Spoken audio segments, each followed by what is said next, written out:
Up to go live. We're going to start right at the 5 o'clock hour. Ladies, again, be sure to share the links on Twitter and Facebook from the LEAD360 her page. Yep. Trying to do that right now.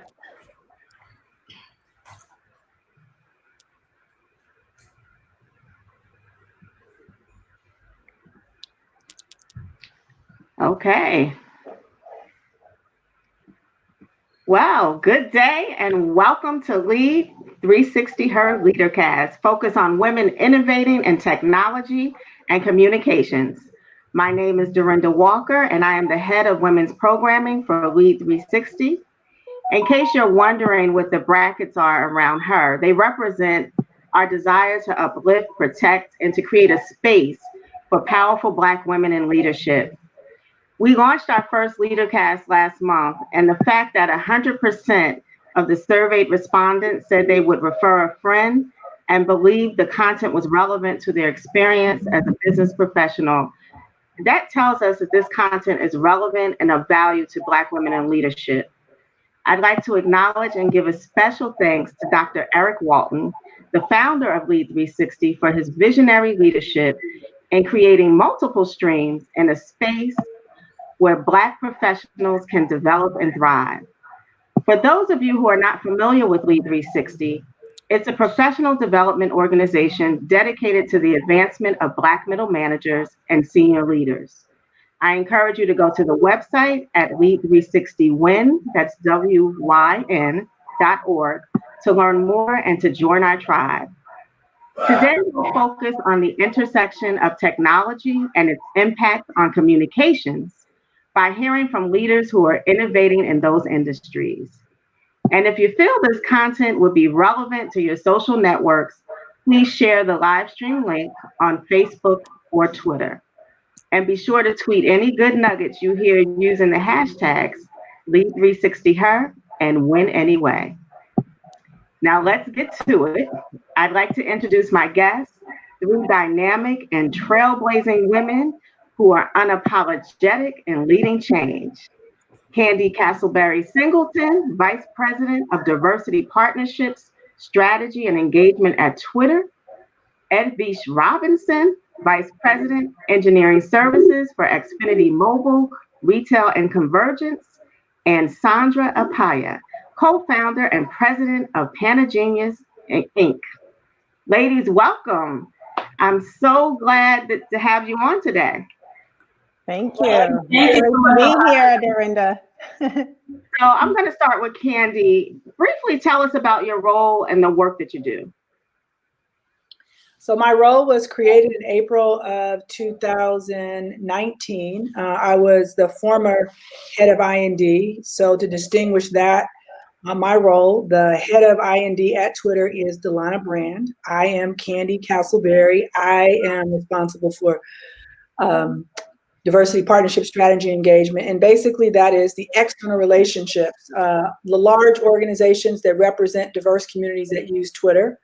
So that's translated to organizations like NAACP, Urban League, Unidos US, the Ms. Foundation, large organizations that have that represent diverse communities and people, obviously, who continue to be underrepresented both in the world and obviously COVID has put an emphasis on and quite frankly has exacerbated the very issues that they had already existed to stand for. In my role, I have basically been focused on, like others, making a shift from doing external partnership activities with many of these organizations to thinking about ways to engage partners on the platform. So we've recently launched Diversity Partnership Speaker Series. And on this series, basically, we are highlighting by demographic group the specific impact that each community is having that is uniquely different than just the broad impact of COVID. We are aggregating that into an executive summary for our own employees and for a number of internal and external partners so that they understand the difference in the impact. But more importantly, it's a different thing to say, I didn't know, than it is to have the information and still make a decision, right? So Yeah. the primary goal is to ensure that the information about how this the pandemic is impacting our communities uniquely is in the hands of those who are making decisions, not only in our organizations, but many of the partner organizations. Wow. So I know your work day must be really, really hectic because there's a lot that needs to shift and change. So thank you for sharing. Edwige, how about you? Sure. So my name is Edwige Robinson. I lead engineering services for Comcast NBC Universal, which is inclusive for mobile, retail, and conversions. But the main focus of my role is agile development, end-to-end strategy for prioritization, and ensure delivery of everything that comes in for mobile. And to be honest, in order to be successful in that role, you have to be a main conduit between business and technology.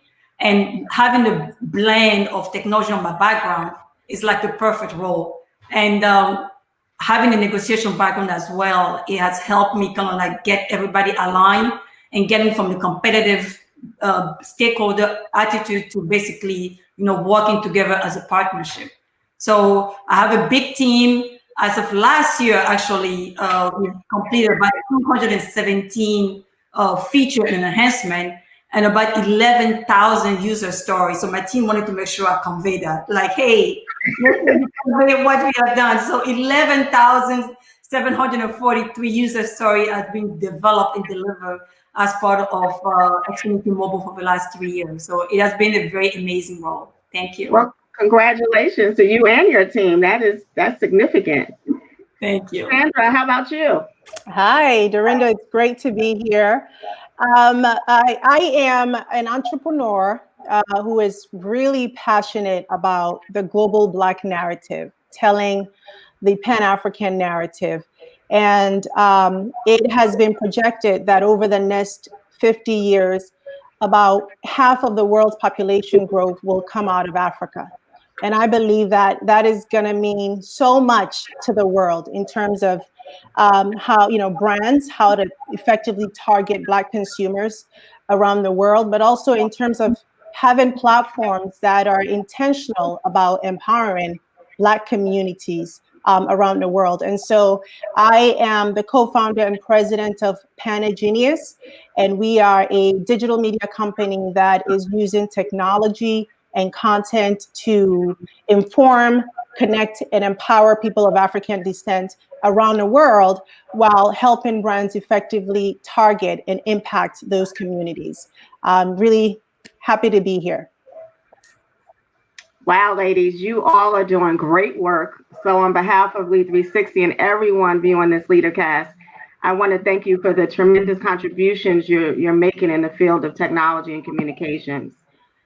Our 2020 theme for LEAD360 is truth and leadership, and the COVID pandemic has created a harsh new truth for everyone across the globe. So we want to know, how are you personally dealing with this new reality that we now face? And I'm going to start with Edwige. Oh, sure.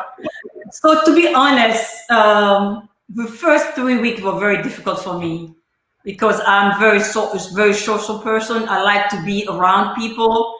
And so the first 3 weeks, I had to kind of like realize that, okay, this is actually happening, and it's happening to the whole world at the same time. Mm-hmm. And so I went back to a few friends. A friend of mine actually has a daily, we call it the pandemic prayer. So we get together on every morning from 7:50 a.m. to 8 a.m. And that allowed me to kind of clear my mind and set me up for the day. So that, so that before you even turn on the TV, before you even get bombarded with everything else, I have my mind set positively on what I need to do. So personally, it has been hard, but I'm coping. And as a leader, you have to lead your team to that tunnel, right? Mm-hmm. It's happening to everybody at the same time, but you have to be strong to kind of lead everyone through it. But you need to find a way to take care of yourself through the process. So taking care of myself has been that, 10 or 15 minutes in the morning and, get my mindset and do that pandemic prayer together. It's about 20 to 25 other women together. So it has been very helpful. So that's what I've been using to kind of like get me through morning where you kind of like, okay, 50 people, 50,000, 90,000, the number keep going. So it's not the easy process of it all going through. Yeah. Yeah, I know. I belong to 3 prayer circles, so I know the power of prayer. So thank you for sharing that. Sandra, how about you? Yeah, it has truly been an unimaginable year for me. First, as a leader in an organization with employees across the world, everyone's situation has been different. Everyone has been impacted differently. And my priority has been really ensuring the health and safety at this time, but also giving our team the confidence that everything is going to be okay, that their jobs are secure, and we're going to get through this together. And I think in a crisis like this, everyone looks to you as the leader for that reassurance. And it's not always easy to have to show up every day with a smile, but you do it anyway because you know that people are counting on you and people need you. And secondly, as an entrepreneur myself with a business that's been severely impacted, there is just so much uncertainty that adds to the additional layer of stress and anxiety. And then thirdly, as a mother with 2 children who now have to be homeschooled, it has not been easy balancing all these different needs at this time. And I am one of those people that likes to plan things in advance. I had my entire year planned out, and it was supposed to be very different from what it is now. Yeah. And so what do you do when something as destructive and untamable as a global pandemic happens and changes your entire plan for the year? You adapt, right? You become flexible. You seek new information, you develop new strategies. And so that's exactly what I've been doing and how I've been coping with the pandemic. Things are just happening very quickly. The information is coming out every second, and I've had to become more tuned in, more alert, so that I don't miss important information that could be crucial to my new plan. And then also, when you're in a situation where so much is happening at once, not only do you have to gather information, but now you have to become pretty good at exfoliating that information so you know what's important, what is relevant to you personally. So I say all of that to say that this pandemic has definitely allowed me to grow and evolve as a leader. And that's, my little silver lining in all of this. That's awesome. How's your team in Ghana? They're doing okay. We were actually one of the first companies in Ghana to shut down our office. Obviously, because we are here in the U.S. and we knew what was unraveling. At that time, the pandemic hadn't really hit Ghana as hard as it has now, but we took steps very early on to just make sure everyone was safe. And so our office has been closed for the past 6 weeks. Everyone is working from home. It's been a challenge. I think a lot of the things that we take for granted here, like electricity, dependable internet, that is a big issue in developing countries, and it just leads me to wonder how other businesses on the continent are coping with this very challenging time. But we're taking things a day at a time, and just again, as I said, developing new strategies and figuring out how we can keep things afloat, keep things going despite the obvious. But everyone is well, which is the most important thing. Well, thank you. Thank you for sharing that. Candi, how about you? How are you dealing with the pandemic? I would say I have mostly good days, but I can't tell you that every day is good. I do think that, I'm an empath, so I'm very connected to the people that I am working with every day. When we started this series, we started with talking about xenophobia from the Asian community, and of course, they're experiencing this in a way that's different for them, but very common for us as Black people, as people of color. And when the series started, I was a little angry about what I was hearing that was happening, and then you just get deeper into it with every single week a new demographic, right? So you're talking about Black, and then you're talking about Latinx, disabilities. And so I have to say that some days it's hard when you sort of aggregate that. It's like a weight that's added to a weight that's added to another weight, and the weight is heavy. But I start with meditation. I pray in the morning, sometimes when it gets heavy in the day, so that my energy doesn't get low and my spirit doesn't get to the place where I don't feel like I'm being as productive. I pray. I meditate. I have a lot of quotes. If you are in my space, you will be surrounded by affirmations everywhere. I'm the person who keeps those wall decals in business. So sometimes I see something that is the reminder. The other is I surround myself with pictures of my family. I have this ampersand that I use because it is it's an important for me reminder that that collaboration is the way out of this. And so I plant things around me to remind myself about the importance of collaboration. I have an elephant to remind me that I got a whole host of sorority sisters. I put all these things around me because sometimes when you're by yourself in these all-day Zoom meetings or all of these video calls, you can easily lose focus on who you are while you're doing all this stuff. So I just surround myself with things that remind me of who I am and who I was before the pandemic and who I'm going to be on the other side of it. And one of the quotes that I keep around me is from Maya Angelou that says, hope and fear cannot exist in the same space, to choose one. And so I try to get up every day and choose hope. And then Deepak had this, you may have participated or heard about the Oprah Deepak 21-day meditation. And one of the things that he talked about is that hope isn't just waking up and hoping somebody else will do it. It is actually taking an action towards it.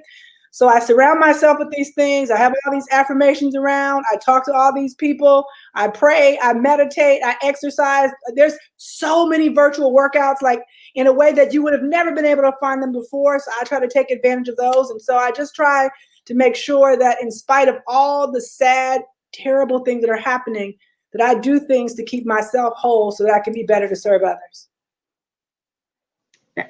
That's great. There's nothing like prayer and affirmation. And, within our sister tribe, I know there's a lot of that going on. So thank you for sharing that. And for all you listening out there, if you're not finding a way to meditate and pray, I'm telling you it works. So take that advice from these powerful leaders, because that's what will bring you through. So Candi, I just want to talk about, first and foremost, I want to commend and recognize your CEO, Jack Dorsey, for committing $1 million to help Black and Brown communities fight COVID-19. It's so important that we're mindful of the companies and leaders who support the Black community. So please give him our regards and let him know that we truly appreciate it. But Twitter is one of the most powerful social technology platforms across the globe. Your role in technology and communications is unique in that you focus on external inclusion and diversity. So we want to know, what are your biggest external challenges at Twitter as it relates to inclusion and diversity, and what's your strategy for addressing those challenges? Well, the first, I would also just give a shout out to Jack Dorsey. I've worked in corporate America doing I&D work mostly internally until now. And I've never had a CEO that I feel like I trust with the decisions that he makes when I'm not in the room, right? Or that when there's not somebody like me to try to influence him, right? And Jack is giving away, just to be clear, $1 billion. And of the $1 billion, he has basically divided his billions, which is 28% of his wealth, into several categories. One of them is women with impacted by domestic violence, which you can imagine would be a terrible thing to have to be in quarantine in that kind of a situation. So I commend him for that. The second is he gave $10 million to prison systems to prevent people from prevent the spread of COVID in the prison system, where we know that Black people are overpopulated in the prisons and often don't have a path to fair justice processes. The third that he gave is to homelessness, because this is clearly not the time if there's no place to shelter. So this is amongst just a few of his priorities. But it says more about who Jack is as a human. because that same passion and compassion that he has for others in the community, he also has for his employees. And that enables us to feel safe in doing things that represent Twitter and live and be in integrity. Now, what I say that is that I want to be clear, we don't get everything right, because I deal with external partners. And by the way, they would agree we don't do everything right. But there are some things that we as individuals do well, and we have to do a better job, quite frankly, in thinking about how we build bridges into communities before and proactively, rather than waiting for things to happen in the world and hoping that either corporate America, an individual in a role like mine, or an individual who's in a role like Delana Brandt internally, can actually solve them. And so where I think the challenges exist, quite frankly, externally, not unique to Twitter, but particularly in IND, is that there are significant challenges that COVID is highlighting. But these issues and challenges that COVID is highlighting pre-existed COVID. They're just shining a spotlight onto these things. Health disparities in the Black community, not new. The Indigenous community not being recognized and having access to fair, clean water, access to education. All of these things are not new. And so when we have not addressed these things externally, what ends up happening is in times of crisis and pandemic like this, we then lean heavily on corporate America because it is the external world that has not solved it. And so we often now are dependent solely on corporate America to solve that which society has gone unaddressed. I'm getting too excited. Hold on, roll back, girl, roll back. What corporate America is often being asked to address is those things that society has not yet addressed in our lifetime. None of these things are new. Health disparities, access to education, access to capital, access to equal pay. These are not things that are new. And so when you ask the question, what are the challenges? The challenges are that society is not helping corporate America always. And so we're leaning on corporate America to solve it. And what are we doing about it? And what are the best possible, I think, strategies is collaboration. Because quite frankly, if you want to improve the pipeline of access to people of color in technology, you cannot depend on one company to do it. That has to be technology sector working together to solve for these problems. If you want to address education, you can't expect one school, one community, one state, or even one nation to address that. This has to be something we work on together. And so the challenge that exists is that we do these in small Band-Aid solutions. And then the solution is that we have to bring some of these things together. So the good news is that I can see that in spite of COVID having all of these terrible impacts on communities of color, I can see people today working together in ways that they never did. I can see people coming together across gender identity, across race, across ethnicity, across nationality, across faith to solve for these. And I hate that a pandemic had to be the thing that forced us to do that. But maybe there's hope with action that some of the things that we're trying to do, if we do them together, that we actually can create greater solutions than what Twitter can do alone.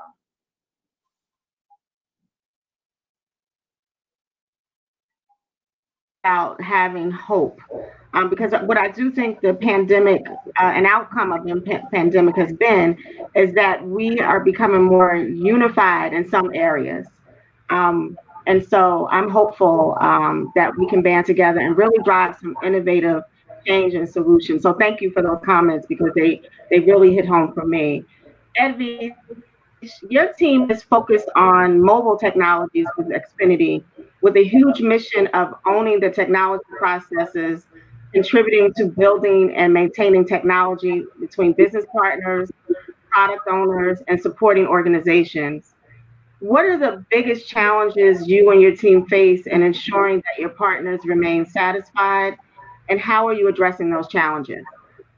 So like Candi said, I think a lot of issues that we had nothing to do with COVID, but COVID basically exacerbated everything, right? So from the technology point, I want to start with the technology point of view. From the technology point of view, one of the pain points that we have in technology is because of innovation, everybody wants to build everything. So like if you have 200 items that we want to build because of innovation. So one of the key items we're trying to do is to organize the team and our company, because now we have Universal and all those people, to work on the key projects that align with our strategic goal, the short-term goal and the long-term goal. And so the key activities we've been doing together is to align everybody, get the priority aligned. Then once we have a priority, when the team are focused on what they need to get done, they usually deliver. And I usually try to remind everybody, we need to zero in on what we need to do.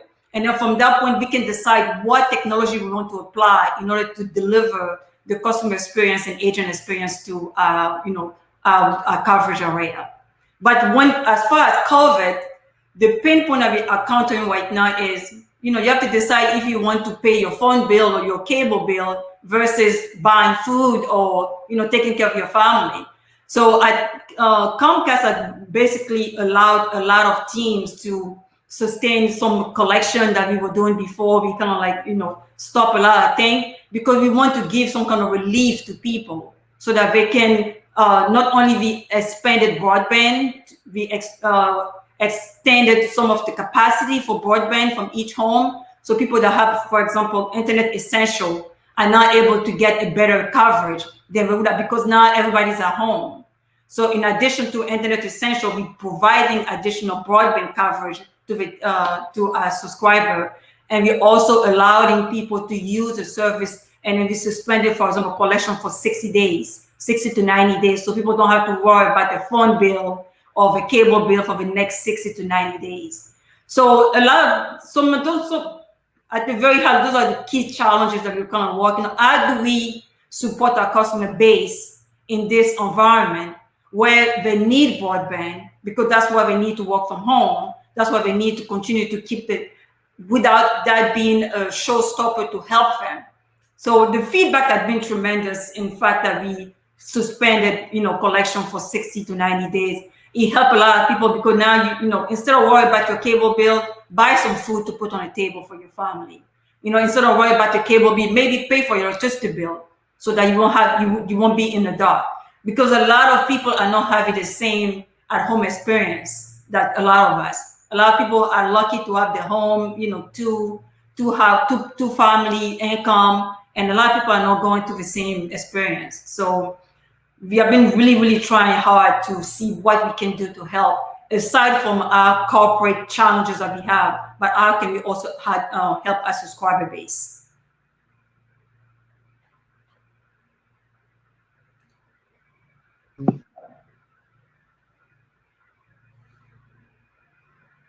Can you hear us?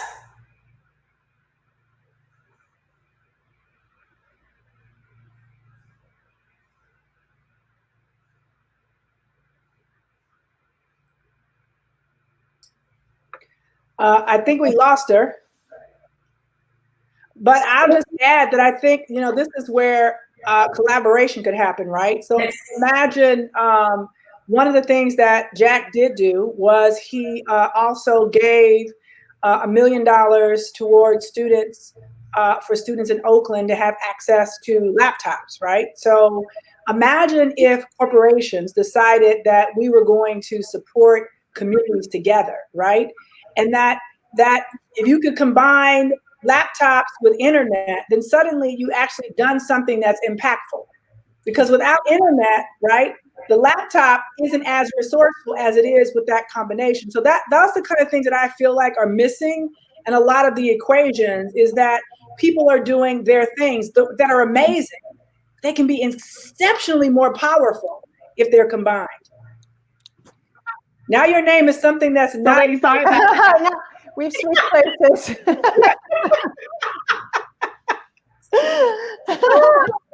This is Romper Room. I know, but speaking of technology, my Wi-Fi, I guess, went out, but I'm back. So I'm glad you kept the conversation going. I didn't mean to cut you off, Candi. Finish your thought.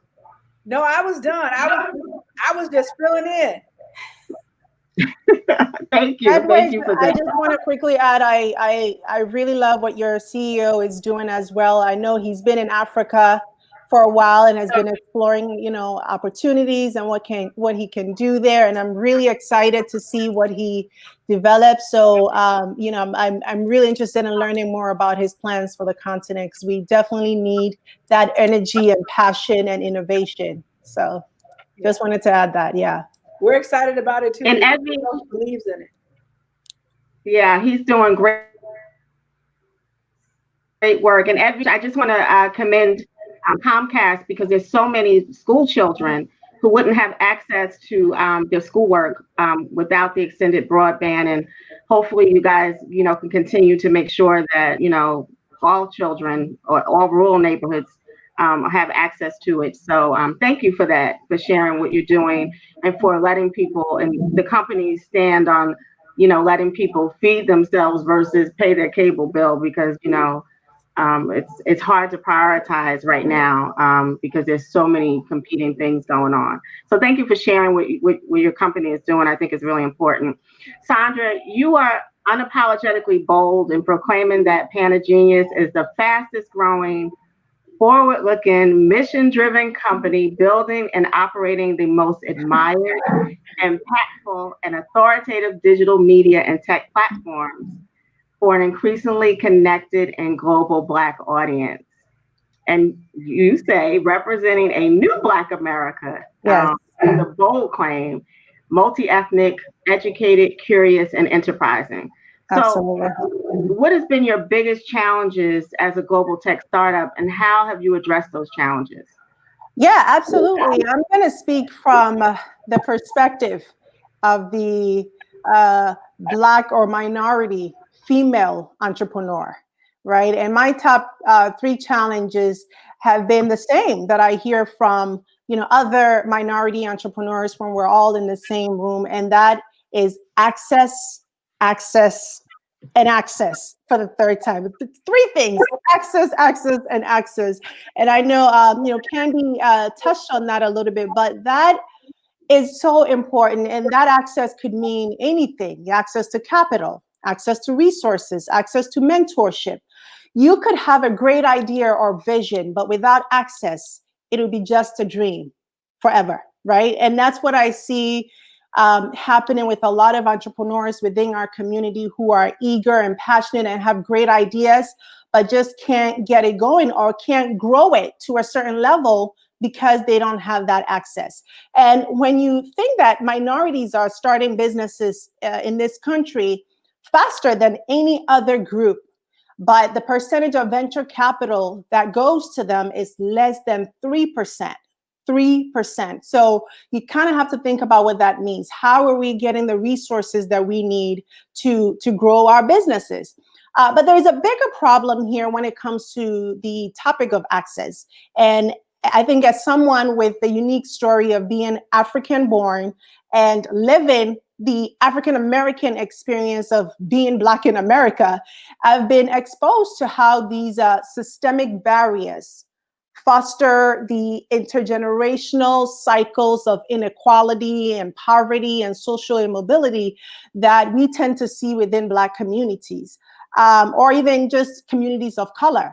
And so at Panagenius, we are really committed to advocating for communities of color, and we partner, or at least do our best to partner with firms who are intentional about driving inclusive growth, to bring access to the resources and tools to help you know, these communities succeed. And as Candi said, it really requires collaboration. One company cannot do it alone, right? And so it's very important that organizations come together and see the role that they can play in driving inclusive growth within Black communities, not just here in the US. The problems that we are seeing within Black communities here in the US are the same problems that we're seeing in Black communities everywhere else, whether in South America, in the Caribbean, in Africa, in Europe. Diversity and inclusion is a big problem around the world. And so if we want to solve this problem, if we really want to make change and advance in the solutions for these problems, then we just have to think about how we can work together, how we can bring companies and institutions to the table. And so we host, conferences around the year, and our goal is to get some of these institutions in the room to hear the stories of these people, these entrepreneurs, their passion, their desires. In order to solve a problem, you have to understand what the problem is. And I think sometimes just that lack of knowledge and understanding of the desires and the dreams and the vision of Black entrepreneurs and or even aspiring entrepreneurs is one of the things that creates a gap, right? And so we, a conference, the Pan-African Weekend, which unfortunately has been canceled this year, but we're looking into doing something virtually. But we also host events such as the 30 Black Stars, which gives us an opportunity to highlight successful Black business leaders in the country as a way to really show what your return on investment can be. If you invest in Black communities, what is the potential of your investment? What can you expect to get back? And that's really what we focus on, not just empowering the entrepreneurs that we work with, but also partnering with institutions who really want to be a part of driving solutions, driving change within communities. Again, not just here in the US, but within the global Black community. I want to commend you on the work that you're doing with 30 Black Stars and the work you do in general with the Face-to-Face Africa platform as well.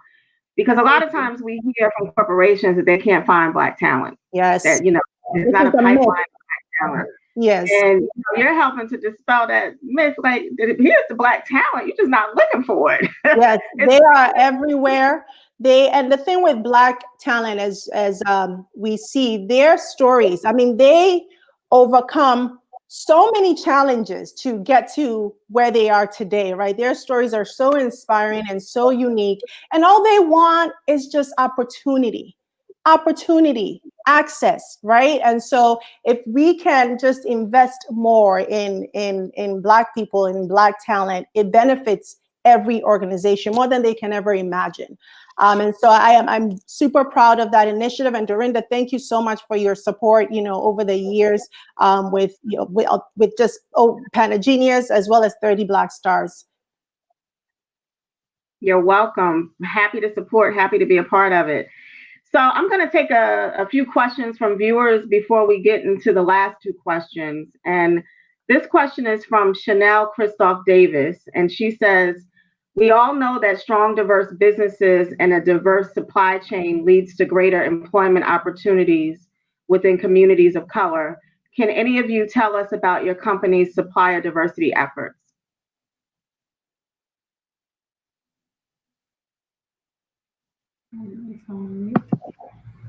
So, Candi, Edwige.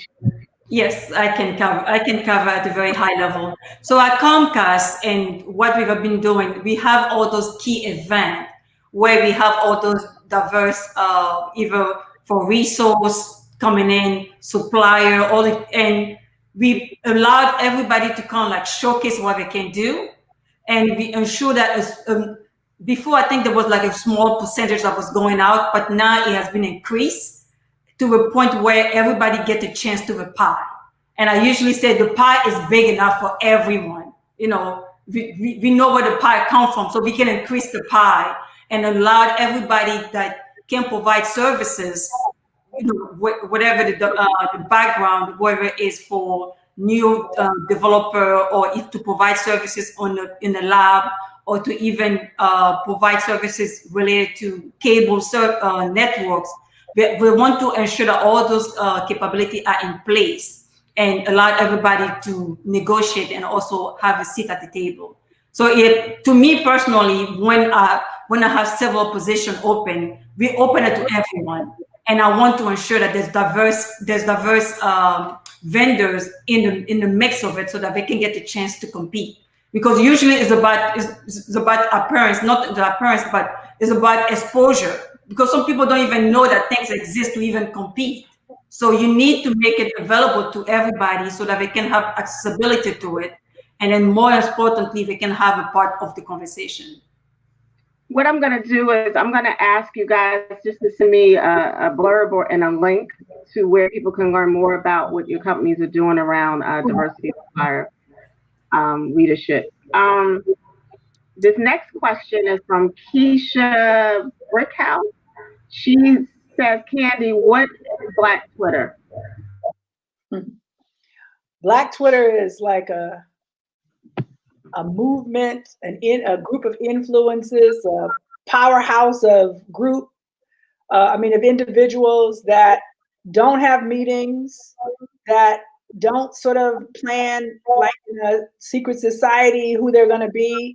But they are the people who are listening, their voices on the ground, and they use their voices on Twitter to influence things that affect Black people.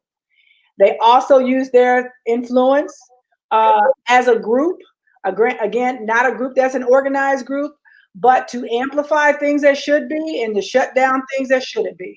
And so I would say they're like the godfather that you've never met in person.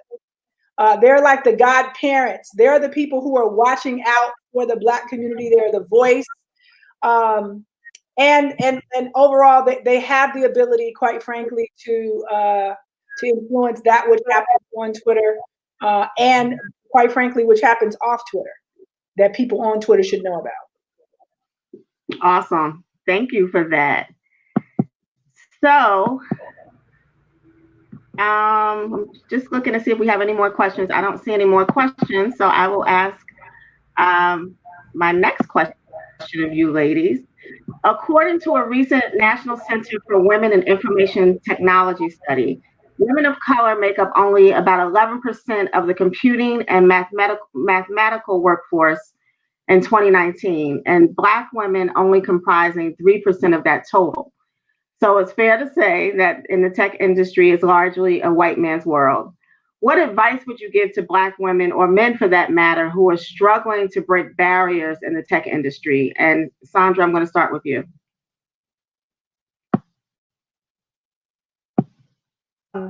And the underrepresentation of minorities in STEM comes back to the issue of diversity and inclusion, right? Minorities, I think, are discouraged from STEM fields because of discrimination and the lack of access and unconscious bias and feelings of not belonging and so forth. And these are the same things that we are seeing are driving Black professionals out of corporate America in general. We're seeing that Black students drop out of STEM programs at a much higher rate than their white peers. So it's not necessarily the lack of interest in the field as the perception tends to be, but I think somewhere along the line, people are getting discouraged. And so we really need to ask ourselves why. And I think we need stronger and perhaps more effective D&I strategies specifically targeted at minorities in STEM fields.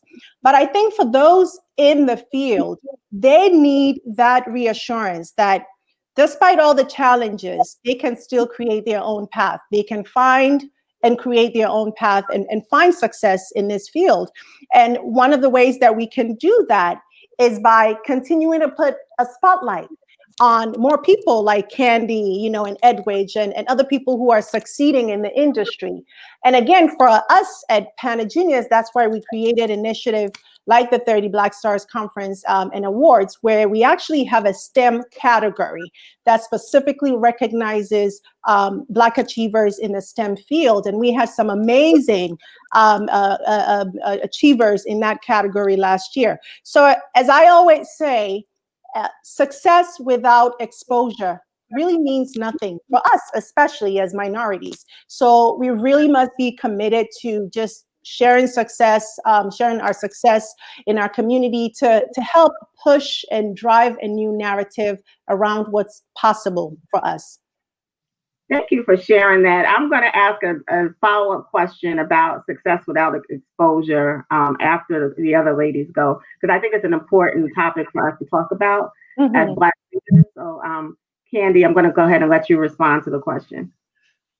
Well, I have so many thoughts about this question. Things that I can say publicly and things that I cannot say publicly. What I would say is, well, I can say it all publicly. There are consequences to what you say publicly. What I can say is specifically about Twitter is that Twitter is an organization that has taken, I think, some major steps. One in growing the internal diversity and inclusion team, which is the largest that it's been.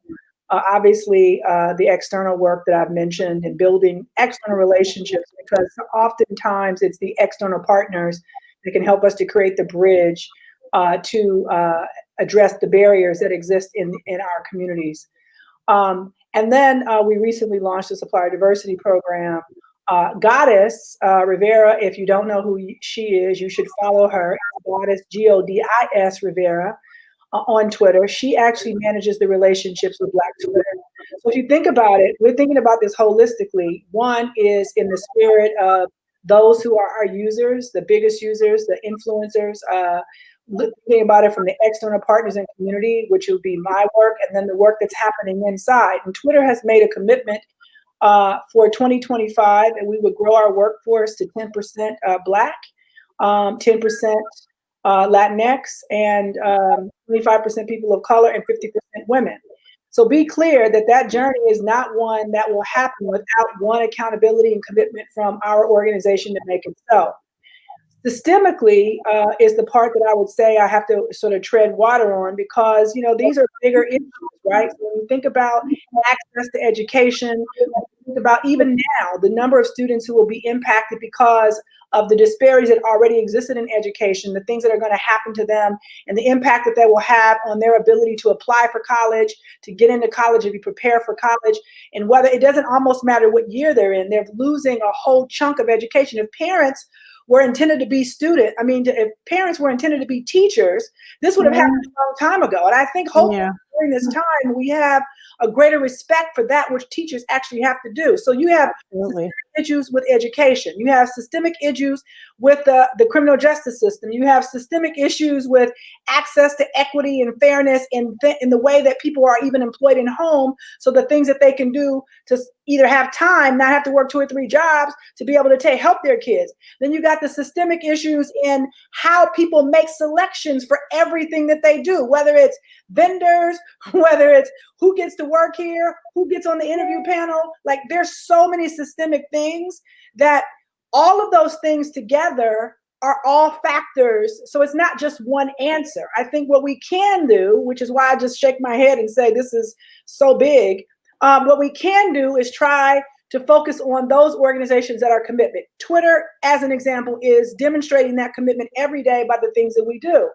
But it is not going to be Twitter, addressing this problem. It goes back to the collaboration. Like, if the whole tech industry isn't in this, if we aren't doing things to build pipelines from age 3 until now, then the future will even be more dim than it is today, because we simply won't have children graduating who can fill the open jobs that are prepared for the skill sets of the future. Thank you for sharing that. Edwige, what are your thoughts? I think I'm going to say Sandra and, Candi, and I mean, it's like, this is like such a big issue. And I'm an example of it. I came to this country almost 20 years ago, and it started with exposure. Somebody took me under the wing. I didn't have any money to pay for STEM classes or anything of that nature, but I learned on the job, and that allowed me to have the entry. But as Candi mentioned, it's a systematic issue. STEM costs a lot of money to send kids to STEM classes. Between camp, I sent my son to camp a couple of last year. It was $700 in order for him to learn how to code and do his own videos. I mean, you have to decide between $700 and pay for rent and food. Obviously, I'm not going to the camp. So it's the systematic issue, how do we allow our community to have access to that exposure up front, so that not only they can see, oh, it's possible, they can stay in, but once they're in, they need true mentor. And they also need a system to help. Like at Compass, they are big on D&I. They're big on diversity and inclusion. It's part of our DNA. And everybody, when we hire people, is part of it. The TV show that we're doing, I'll be hiring from the Universal Studio to movies I'll be trying to make. So it's huge. It's huge in part of the business and our DNA. And they even showcase how we doing with the numbers. They even showcase every year. How many women do we have? How many, Asian do we have? How many minority do we have at all levels, from manager to senior manager? It's public so that people can actually see that we make an effort to change the conversation. We make an effort to ensure that we're not only talking about it, we're actually doing something about it. So I'm very proud of the work that Comcast is doing. But again, it starts with exposure. And once you are in, you need to figure out a way to find them. Nobody's coming to save you. There's nobody's going, basically, you're not different. You're already different by being there.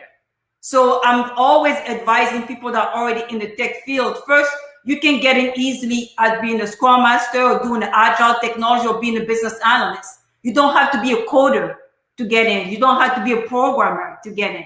There's many avenues that you can use to get in the field.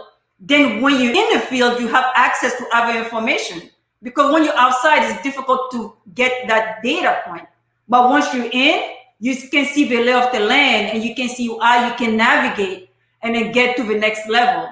So I'm a big, advocate of showing to others what is possible, because I'm one of them. I came to this country 22 years ago. I couldn't speak a word of English. And I worked my way through to get to where I am today, to become a VP of engineering for Comcast. So it's possible. It's possible. It takes a lot of work, but it also takes a commitment. A commitment from each one of us. If something is not available, there's a lot of free coding class online that you can do right now. There's a lot of free things. YouTube is my best friend. Anything I want to learn, go to YouTube. Google is my best friend. So I want us to basically, yes, there are roadblocks that we have, but there are also opportunities that we can use as a conduit to navigate, so that we can remove some of the pain point that we have and try to see, okay, what is possible? What can I do with this landscape? What can I learn? And what certification can I take so I can enter the field? Even if it's the back door or the side door, just find a way in. Once you're in, it's a different conversation.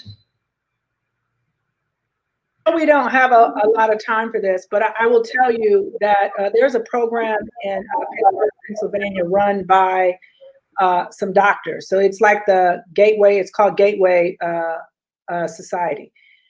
Gateway actually decided that they were going to mentor each year a class of boys to become doctors. And what they did was they created, literally, this is what you need at the third grade. They take these young boys in the third grade. This is what you need the third grade, the fourth grade, the fifth grade, and literally mapped out in the whole entire process. And they're mentoring these students that are not their own children. And now these students are in college. So sometimes it doesn't need to be a big thing. It just needs to be a few committed people, because the pathway to becoming a doctor or moving into technology starts so far back that if we're not thinking about pipeline efforts, then we're waiting too long to try to solve the problem. And then we're actually fighting over the available talent that is coming out, that came out in many cases on their own. That's perfect, Candi. That's what you're saying is absolutely right. And we also want to encourage the people that currently right now, if you lost your job and you're trying to figure out what to do next, maybe an opportunity for you. Right now, AI and machine learning, yes, anything related to programming, you can learn it right now. Yes. Online for free. And then try to figure out, work with someone. Can you give me a shot? Give me a chance so that AI is the big disparity in AI. So this is an opportunity for people to get in AI, an opportunity for people to get in machine learning, automation, everything that we're currently doing. If it didn't work out when you were a child, no problem. Now you have an opportunity to do so. Absolutely. And Dorinda, really quickly, I just really want to mention just kind of want to bring in the global standpoint of this as well, because I do mentor a lot of, girls, especially in Africa. And most of the time, the story, I was just speaking to a young lady last week who shared with me that she was discouraged, from family members, cousins and things like that from pursuing a career in STEM because she is female. They told her, no, that's a male's industry. Don't even think about getting into it. And she said, what made the difference for me is when I had a teacher who told me to simply go on Google and research some women who were successful in STEM. And she said that made all the difference for me. And at that point, I decided that if this woman who I don't know, and she's in some part of the world, she was able to do this, I can as well. And she applied to a university and got into it. And now she is a mechanical engineer in Nigeria, right? So mentorship, I also want to encourage like women who have made it here, who are successful in this field, to look beyond even the US to see how we can mentor these young girls around the world who desperately just need inspiration. And I think even if it's just once a month, just getting on a Zoom call to talk to them a little bit about your journey and what it's been like for you as a woman in STEM, I think those things go a long way in helping to create opportunities, not just for people here, but people around the world who just need a little bit of inspiration and motivation. So I just quickly wanted to add that in there. Put me on. Sandra. Put my name down. Great, excellent. I'm putting you both, Candi and Edwige. I appreciate all the passion you guys have around this because, it does take a village. And Edwige, I just want to commend you for sharing your story of overcoming adversity. I personally believe that the best leaders are those who've been able to overcome a lot of adversity. So thank you for sharing that. I do want to get back really quick, and I'm hoping you can give me just your quick thoughts about success without exposure, because that could be a double-edged sword for Black women in leadership. Because with too much exposure, we're told, oh, you're doing too much, and then you start to get some of that envy within your peer circle in your corporations. So what advice would you give to women, particularly Black women leaders, on how to balance that exposure, or if they should worry about balancing that exposure? And I'm going to start with Candi. Well, I think it depends on where you work. I think you should assess the cultural environment that you're in, because exposure in some companies is exactly what the company wants you to do, and exposure in other companies can create envy. I would also say that everybody who wears your skin is not your kin. So sometimes we have to be mindful, sometimes sadly, of our own people. But more importantly, I think I have been pretty fortunate that I have been surrounded by enough people, mentors, who can pull my coattail to give me heads up, right? And can give you that insight. So I think it's important that one, to assess the environment, two, to have a peer group within your own organization where you can, that can give you the insight, so that you aren't sort of just doing what you're doing in a silo or doing it blindly and finding out after you're on the other side of the problem. In the interest of time, ladies, I'm going to go ahead to the next question. But before I ask the final question, I want to advise everyone to tune into a special edition of LEAD360 Her on June 4th as we celebrate Black Music Month. And hear from women in the industry who have truly created legacies in the music business. And for all of the Delta soarers out there, we have a special treat for you. We have the incomparable Beverly Evans Smith, the national president of Delta Sigma Theta sorority, on June 18th. So talk about a legacy of leadership. You don't want to miss it.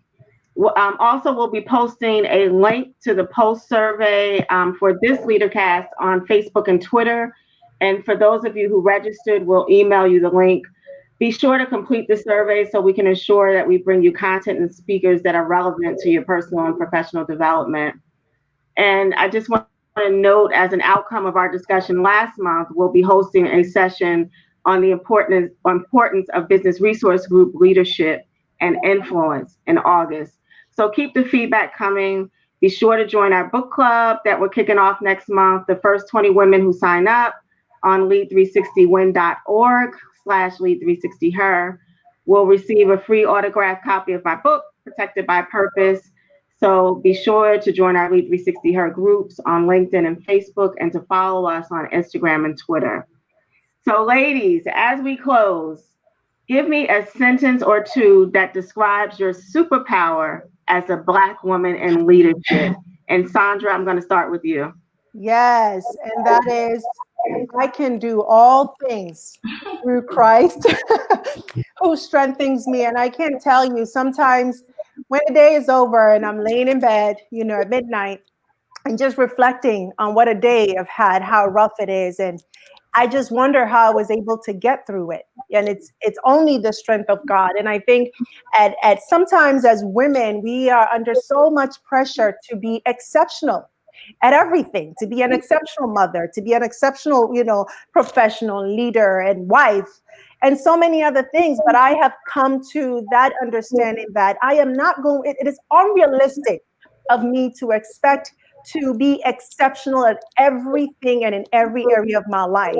But as long as I can focus on what is important to me and living a meaningful life, then that's enough. And I'm thankful to God that He gives me the strength each day to focus on those things and to achieve those things that help me really feel that I am living a fulfilling life. So I can do all things by His grace. Yes. Thank you. Edwige, how about you? I mean, for me, I always feel like my superpower is being the bridge. I'm the linkage between, impossible to possibility. My whole life is the whole story of showing what is possible. So I'm always trying to figure out at the end of the day, what did I done today to kind of like allow somebody to see that something was possible to do?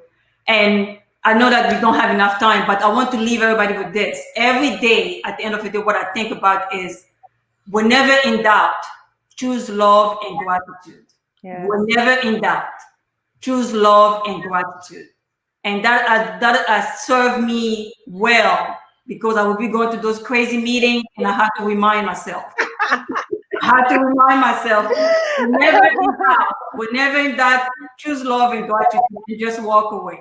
And so, aside from being the bridge and a linkage and basically the glue between technology and the business, my life, I really want to leave everybody with this. Whenever you're in doubt, choose love and gratitude. Thank you. Thank you for that. Love that. How about you, Candi? I would say, like my ancestors and women and family members before me, resilience, that I might fall down, but I get up. And I do that because I do have the most amazing support system that a human could ask for. And whether that's my faith in God, whether it's surrounding myself with people who lift me up, not tear me down, that remind me of who I have been and who I have the capability of being. I think that's a superpower that we can all have and that we can all give to each other. One is resilience and to be supportive. And I always say that, we've been given each day to use as we will. We can waste or use it for good. When tomorrow comes, this day will be gone forever. In its place will be the things we left behind. If we wake up with that in mind and we go to bed with that in mind, then perhaps we'll do something good in the world. And I think today, ladies, we did that. Thank you. Yes. Amen. That's amazing. Thank you so much, Dorinda. Thank you so much. Thank you. So inspired by all of you. Thank you. On behalf of Lead 360, I just want to say stay safe, stay blessed, and thank you for all that you do to blaze trails in your industries. And I'm sure we've blessed a lot of people with this conversation. So thank you so much and have a great night. Thank you. Bye, everyone.